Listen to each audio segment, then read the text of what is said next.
Railway station की भीड़-भाड़ भरी जिंदगी में एक कोना था, जहां हर दिन एक भिखारी बैठा होता। मैले कुचैले कपड़े, हाथ में कटोरा और आंखों में उम्मीद की एक मुरझाई हुई किरण। हर आती जाती ट्रेन उसके लिए एक मौका होती, भीख के कुछ सिक्के पाने का। एक दिन जब वो रोज की तरह ट्रेन में भीख मांग रहा था, उसकी नजर एक शख्स पर पड़ी।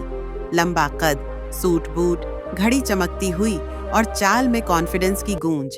भिखारी ने सोचा, ये तो करोड़पति लगता है, इससे मांगूंगा तो शायद जिंदगी की सबसे बड़ी भीख मिल जाए। वो व्यक्ति के पास गया, हाथ फैलाया और कहा, साहब कुछ दे दो।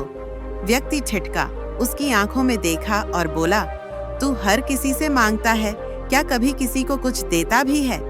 भिखारी हंस पड़ा, बोला, मैं भिखारी हूँ, मेरे पास देने के लिए क्या है साहब? व्यक्ति गंभीर हो गया, बोला, जब देने की सोच नहीं तो मांगने का हक भी नहीं। मैं व्यापारी हूँ, सिर्फ लेन देन की भाषा समझता हूँ। अगर तेरे पास देने को कुछ हो तभी मैं तुझे कुछ दूंगा। इतना कहकर वो ट्रेन में चढ़ गया, पर उसकी बात भिखारी के दिल में गूंजती रही। 2 दिन तक वो सो नहीं सका। सिर्फ एक सवाल उसकी रगों में जलता रहा, मेरे पास क्या है देने को? और फिर तीसरे दिन जवाब खुद ब खुद उसके सामने आ खड़ा हुआ। स्टेशन के किनारे कुछ फूल खिले हुए थे, छोटे छोटे लेकिन खुशबू से भरे। उसने सोचा, अगर मैं भीख के बदले में लोगों को ये फूल दूं तो शायद कुछ बदल जाए।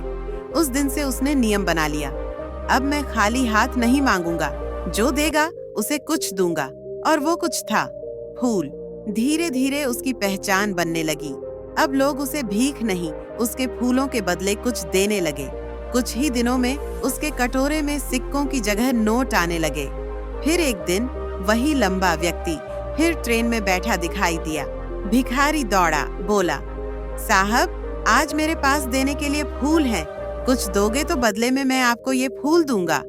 व्यक्ति मुस्कुराया, बोला, वाह, अब तू भी व्यापारी बन गया है। फूल लेकर वो चला गया, पर उसकी बात फिर भिखारी के दिल में ठहर गई, मैं व्यापारी हूँ। उस दिन भिखारी ने खुद को पहली बार अलग नजरों से देखा। अगले दिन वो स्टेशन से गायब हो गया। कई महीने बीते। स्टेशन पर लोग भूल गए थे कि कभी वहां एक भिखारी बैठा करता था। लेकिन 6 महीने बाद वही स्टेशन, वही ट्रेन, सूट बूट में 2 लोग मिलते हैं। एक कहता है, आपने मुझे पहचाना?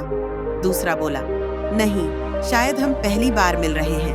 पहला व्यक्ति हंस पड़ा, नहीं, हम तीसरी बार मिल रहे हैं। पहली बार आपने मुझे भीख देने से मना किया था, दूसरी बार आपने मुझसे फूल लिए थे, और तीसरी बार मैं खुद एक फूलों का व्यापारी हूँ।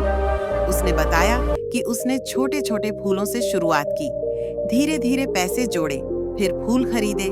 लोगों को उसके फूल इतने पसंद आए कि उसने एक मोबाइल ठेला लगाया, फिर एक दुकान, और आज वो पूरे शहर में फूल सप्लाई करता है। लोगों ने मुझे पहले भिखारी समझा, लेकिन मैं तो व्यापारी बन चुका था। फर्क सिर्फ सोच का था। सीख, हम वही होते हैं जो हम खुद को मान लेते हैं।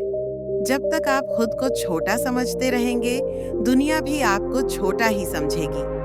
पर जिस दिन आप खुद को बदलते हैं, उस दिन आपकी दुनिया बदल जाती है।